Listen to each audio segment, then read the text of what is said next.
Baik, sebelumnya Assalamualaikum warahmatullahi wabarakatuh.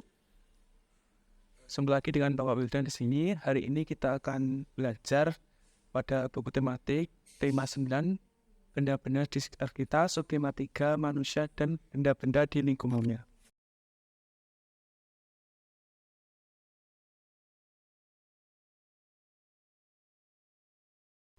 Yang pertama yaitu mata pelajaran bahasa Indonesia.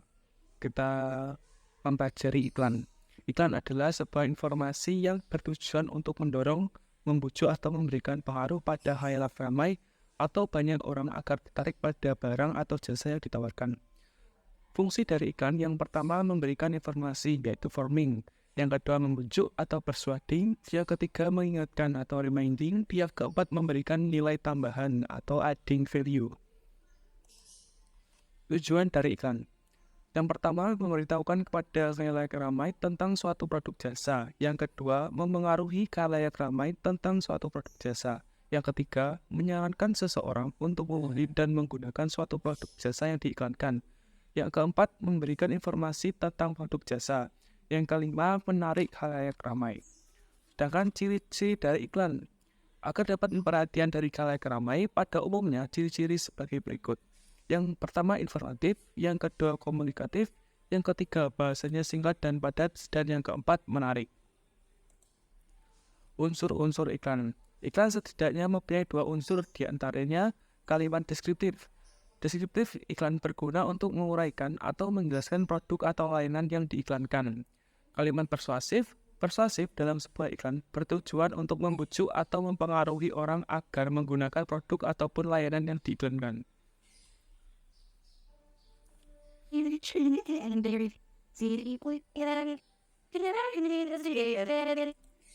Syarat-syarat iklan. Agar suatu informasi dapat dikatakan sebagai iklan, maka harus memenuhi beberapa syarat iklan. Di antaranya, yang pertama, iklan harus bersifat objektif dan jujur. Yang kedua, jelas dan mudah dipahami. Yang ketiga, menarik perhatian banyak orang.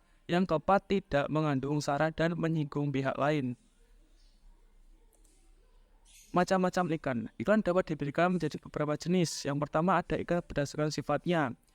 Yang kedua, iklan niaga atau perdagangan. Iklan niaga adalah iklan yang dibuat dengan tujuan agar orang tertarik untuk menggunakan atau membeli produk atau jasa yang mereka tawarkan. Contohnya iklan Indomie, Sprite, Sajiku, iklan kendaraan, dan lain sebagainya.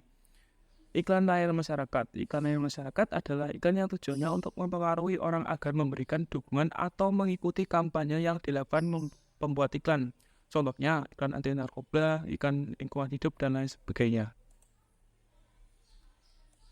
Iklan berdasarkan media yang digunakan. Ada iklan cetak, iklan advertorial, iklan display, iklan elektronik, iklan perusahaan, iklan layanan masyarakat.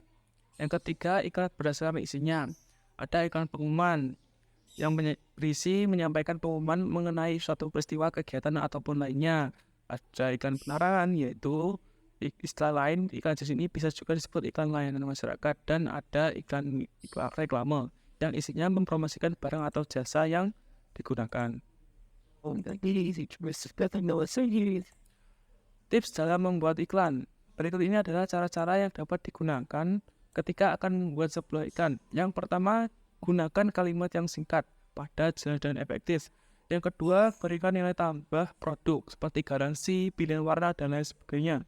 Yang ketiga, gunakan gaya bahasa yang sesuai dengan target pasar. Yang keempat, gunakan slogan yang mudah diingat, calon konsumen, dan lain sebagainya. Selanjutnya, materi IPA. Materi. Kita akan belajar tentang materi. Materi adalah setiap objek atau segala sesuatu yang menempati ruang dan mempunyai massa. Banyak jenis materi di lingkungan sekitarmu, misalnya ada air, batu, oksigen, pasir, dan lain sebagainya. Materi yang banyak jenisnya tersebut dapat dikelompokkan menjadi benda padat, cair, dan juga gas. Berdasarkan komponen penyusunnya, materi diberikan zat tunggal dan juga zat campuran. Zat tunggal disebut zat murni, merupakan zat yang terdiri atas materi jenis zat tunggal. Juga dapat diartikan zat yang komponen penyusunnya hanya satu zat atau materi, contohnya air, garam, gula, dan emas 24 karat. Zat tunggal dapat berupa unsur dan juga senyawa. kita akan bahas tentang unsur. Unsur adalah zat kimia yang tidak dapat dibagi lagi menjadi zat yang lebih sederhana. Di alam terdapat 92 jenis unsur alami, sedangkan selebihnya unsur buatan. Jumlah keseluruhan unsur di alam kira-kira 106 jenis unsur. Unsur dikelompokkan menjadi 3 bagian, yaitu unsur logam, unsur non-logam, dan unsur semi-logam. Nah, selanjutnya kita membahas tentang senyawa. Senyawa adalah zat tunggal yang terbentuk dari beberapa unsur, contohnya garam, air, dan gula. Selanjutnya ada zat campuran. Campuran adalah zat yang komponen penyusunnya terdiri atas 2 atau lebih zat atau materi. Berdasarkan sifatnya, campuran dibedakan menjadi 2, yaitu yang pertama campuran homogen, yang kedua campuran hidrogen. Nah, selanjutnya kita membahas tentang seni rupa. Secara umum, karya seni rupa daerah memiliki ciri-ciri sebagai berikut. Yang pertama, bersifat kedaerahan. Yang kedua, dipengaruhi oleh budaya dan latar belakang sejarah suatu wilayah. Di dalamnya mengandung simbol-simbol dan yang bermakna, seringkali digunakan untuk upacara adat, agama, atau kebutuhan sehari-hari, dibuat dari bahan alam yang berasal dari lingkungan. Yang ketiga, corak dan motifnya dipengaruhi oleh kondisi fisik atau geografis suatu daerah. Dipengaruhi juga oleh corak seni tradisional masyarakat setempat. Fungsi karya seni rupa daerah dibagi menjadi 2, yaitu fungsi individual dan fungsi sosial. Fungsi individual mengekspresikan jiwa, emosi, dan mencerminkan segala sesuatu, baik suka, duka, dan marah. Selain itu, karya seni juga sebagai media mengekspresikan cita-cita, pandangan hidup, watak, bentuk, corak, bahan, dan juga teknik. Dan yang kedua, fungsi sosial sebagai media pendidikan, sebagai media hiburan, refreshing, sebagai media komunikasi, dan sebagai keagamaan. Dan yang terakhir, berdasarkan jenisnya, seni rupa daerah terbagi menjadi 2, yaitu seni rupa murni dan juga seni rupa terapan. Seni rupa murni adalah karya seni rupa yang mengutamakan segi keindahan tanpa mempengaruhi fungsi, contohnya ada lukisan dan juga patung. Yang kedua, seni rupa terapan. Seni rupa terapan adalah karya seni rupa yang mengutamakan fungsi, namun tetap memperhatikan segi keindahan.